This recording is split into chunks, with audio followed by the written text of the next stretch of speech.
Hello বন্ধুরা, নমস্কার তোমাদের সবাইকে। তো আজকে হবে আলু ডোসা। তো আলু এখানে সিদ্ধ করে নিয়ে নিয়েছি। এখানে আতপ চাল, সুজি মিক্সিতে পিষিয়ে নিয়েছি, ভালো করে গ্রাইন্ড করে নিয়েছি। এখন আমি এটাকে জল দিয়ে এটার ব্যাটার বানিয়ে নেব, তারপর তোমাদের সঙ্গে দেখাচ্ছি। তো দেখো, ফাইনালি ব্যাটারটা তৈরি হয়ে গেছে। ব্যাটারটা একদম সুন্দর, দেখো এই দেখো, খুব সুন্দর।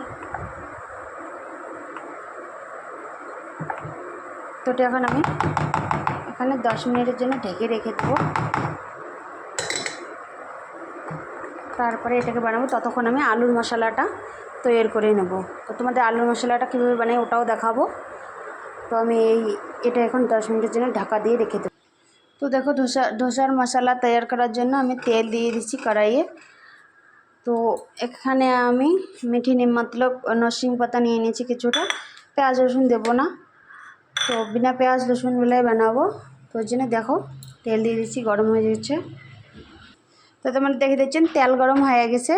এটা এখন আমি জিরা আর সর্ষে সোমবার দিন আর এরকম দিন মিঠে নিন দিয়ে দিচ্ছি। এরপরে দিন আলু দিয়ে দিচ্ছি। আলু দিয়ে আমি এটা ভালো করে নাড়াচাড়া করে নিই। এরপর এখন দিয়ে দিন লবণ, হলুদ। তো এখানে দেখতে পাচ্ছ আমি হলুদ গুঁড়ো, লঙ্কা গুঁড়ো আর ধনে পাউডার গুঁড়ো দিয়ে দিলাম। তো এটা দিয়ে আমি বেশ কিছুক্ষণ নাড়াচাড়া করে নেবো এটাকে, দেখতেই পাচ্ছ। তো আমার ধোসার মশলা তৈরি হয়ে গেছে, দেখে দেখুন।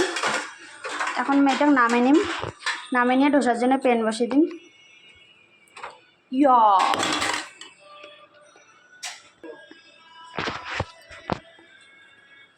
मैं डोसा के लिए इसमें घोल डाल दिया और इसमें घी लगा रही हूँ। आप लोग तेल भी लगा सकते हो उसमें, सरसों की तेल छोड़ के बाकी सारे तेल इसमें कर सकते हो। अब मेरे को इसमें आलू डालना है।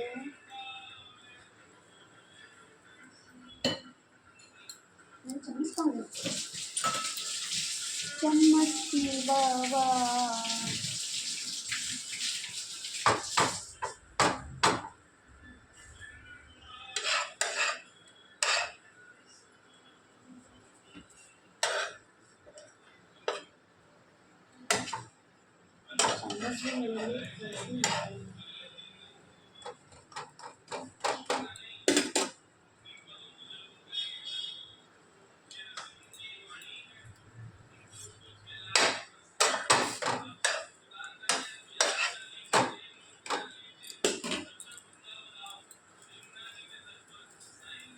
बनाऊंगी ना चपाती